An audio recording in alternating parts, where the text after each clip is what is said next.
Go ahead. So I started, instead of studying to be a doctor, which I was predestined to be, I became a filmmaker. And I decided to, being a Chicagoan, change the scene of Chicago and create something that would discover new directors, international, local, you name it. And I put the Chicago International Film Festival together way before there's a Sundance in Toronto and Telluride and Tribeca and all of that, and created something which would discover new directors. So 1965, I started this festival. I was 22 years old, and directors such as, in fact, ironic, at the very first festival, a young man named Bill Friedkin showed his first documentary. No one had ever heard of him, and it continued on. So next year, 2 years, a young man named Martin Scorsese came to me with a film, and I thought this is remarkable, and we'd show that. And it just went on and on, discovering new talent, new directors. That was the purpose of the Chicago National Film Festival. So people said, "Well, all of these people you created are, in a sense, helped their career. Why don't you write a book about it?" So I did, and it's called Starstruck, and it goes into the behind the scenes of what it's all about, putting together not just film festivals, but the lives of these directors that we honored, and as well as I was working at the same time with the Venice Film Festival, and one in Tehran and one in Manila, and they're all fascinating stories of what it takes to help young filmmakers be noticed and awarded. And that's my story, and it's a fascinating reading. So I've also made it into an audiobook because I've been finding that more people want to hear it.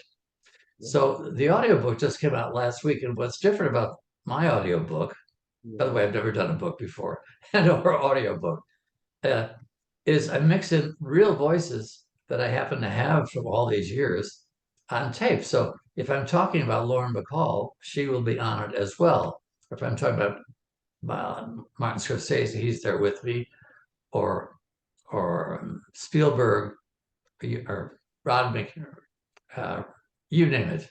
They're all on it along with me, which makes it quite a time capsule of not just reading a book, but having these people interact with me. And it's fun, it's new, and that's my story. And age has nothing to do with it. Mm. Amazing. No, we have the book here. Okay, awesome. I wanted to learn more about the Chicago International Film Festival. What made you start it? And 30 years is a good legacy. And someone's sound is interrupting. Can you turn, everyone, can you mute, please? Okay. Tell us about Well, the festival.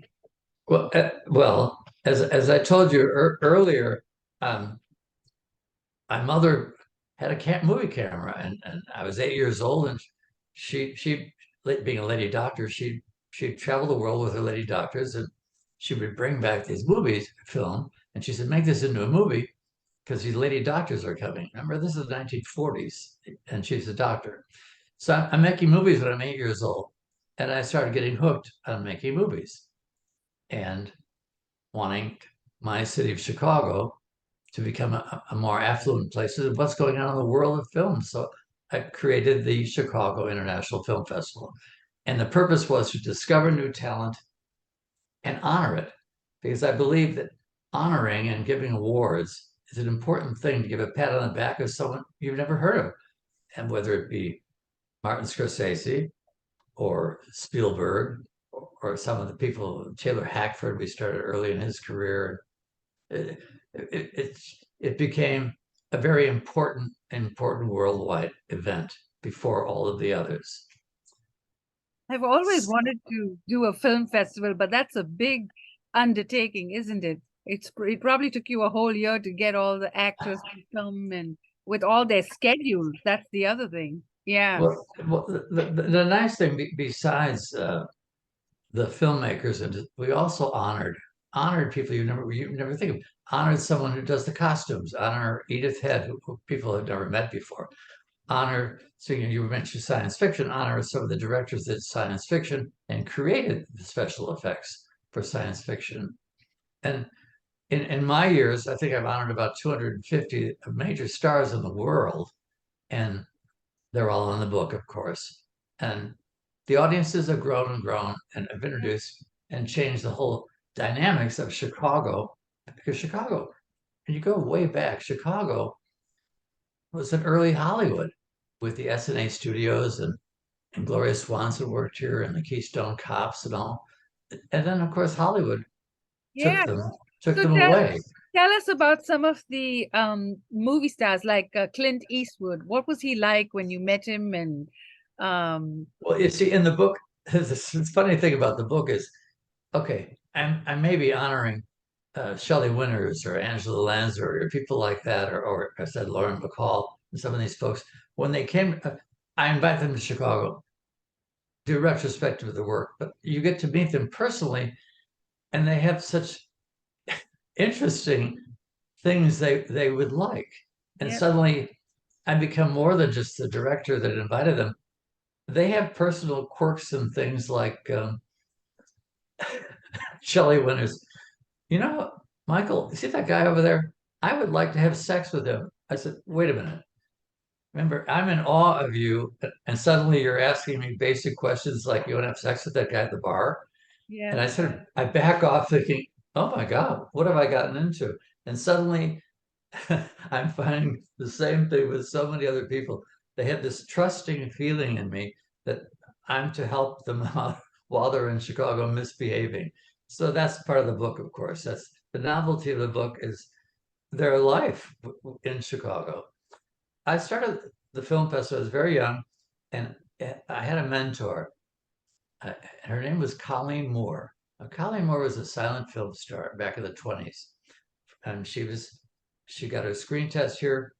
She worked with D.W. Griffith. She made her first film. She was 14 years old, discovered by King Vidor, a major director. And when she retired, she lived in Chicago. And I met her and I introduced her, and I said, maybe you'd like to be the chairman of this thing I'm about to start. And she said, well, sure, that's what a great idea. Remember, she was a star when she was 20. And then in 1927, she was the highest paid woman in movies.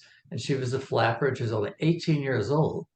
And the flapper, which is so popular today between the film Babylon, I don't know if you saw Babylon, basically is one of her stories with Clara Bow. Colleen introduced me to the movie stars. So as a 22-year-old, I am meeting Joan Crawford, Myrna Loy, and King Vidor, and Stanley Kramer, and the stars. I was too young to realize how important they were, but I got the knack of it and started working with Hollywood. And one thing was very funny. Colleen said, Michael, I've got a problem with you. If I'm going to work with you, you're too young and no one's going to trust you at 22. This is a true story. She said, from this day on, you're going to be 27. And she gave me a pair of glasses because she worked with Harold Lloyd. She said, wear these glasses. You're 27 and people will trust you. And it really did work. So if you ask me how old I am, I've lied about my age so many times. I'm never really sure how old I really am. yeah. So I Well, went on and on. I thought the book was fascinating. But Yeah, you're not old enough to read some of those stories, dear. no, I thought some of the stories were great. I have actually worked with Julie Andrews. I was in advertising, and so I did a lot of work with movie stars, and it was quite as you put it. They were so different from their screen images, and then when you actually work with them, They're yeah, real they're people. so different. I They're mean, real people. Tom Cruise is so much fun to work with, and Yeah, you know, uh, what's interesting what I found, like Tom's a perfect example. Tom needs an agent just to say no because he's such a giving guy. If you meet him and say, "Well, would you go talk at my high school?" He said, of course. You go, of course, of course. He needs someone to say no. And what I found is, of course, some of these agents basically have to control yeah. these normal, nice people that I, In fact, I don't think I've ever had a problem with all of my 250 people. Maybe Sharon Stone was a problem, but a little bit, but that's something else. Well, is there any one particular star or story that what motivated you to write the book, and why now after all these years? Well, because I retired from the film festival after 55 years, about 4 years ago, and they said, all of these stories, these people you know, why don't you put it into a book? I've never written a book. I've written a lot of summaries. I'm a film critic in Rome. I wrote for years about movies, but so I wrote a book, and it's all laid out. And thank God I remember all this stuff, and and it's fun. And I'm still friends with so many people. Probably the one I'm still the closest friends is Sophia Loren, and she's 88 now.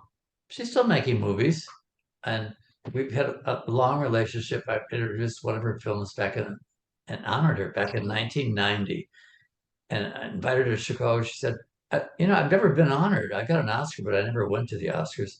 I'd love to. I'd love to come to Chicago and learn about what Yeah. you people do." And I got her husband had to agree, Carlo Ponte, who created her, said, "Okay, you can honor my wife."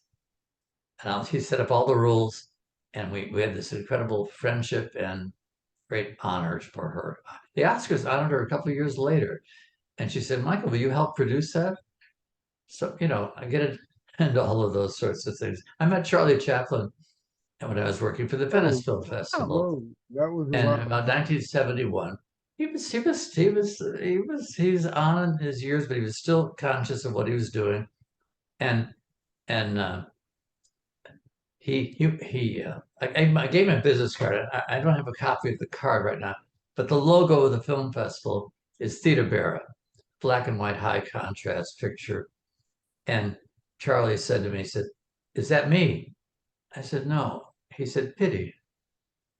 And later on, he went that very year. Came to America and got his Oscar, his honorary Oscar.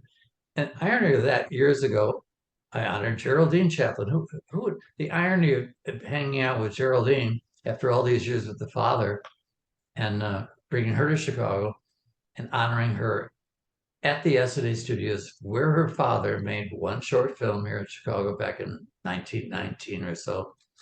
And Geraldine was just blown away being on the same soundstage that her father made a movie. And here she's she's about 78 or so. And she said, "My dad worked here. It's very spooky." She said, I feel his presence, kind of thing.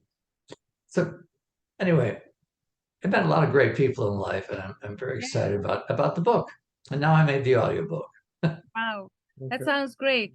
And by the way, books do sell. I mean, Well, yeah, I they don't know, do. because it's all new to me. Okay, so we'll tell you a few tips. One is, as a self-published author, your biggest challenge is to get your first 5,000 books sold.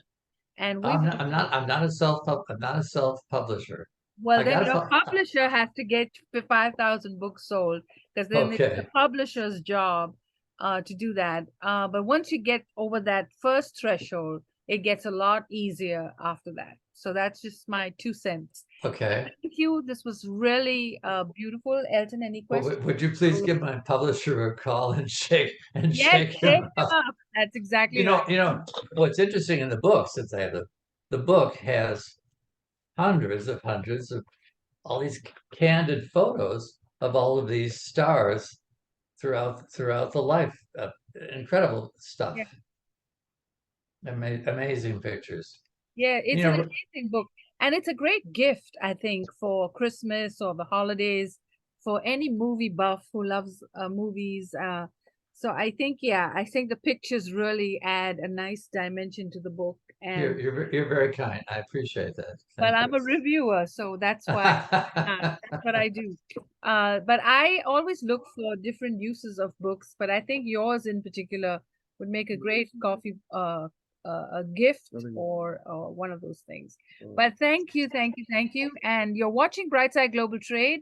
If you like this segment, write us a comment. If you buy the book, take a photo and snap it, and we'll give you 2 tickets to our next show. I'll autograph it for you. and he'll autograph it for you.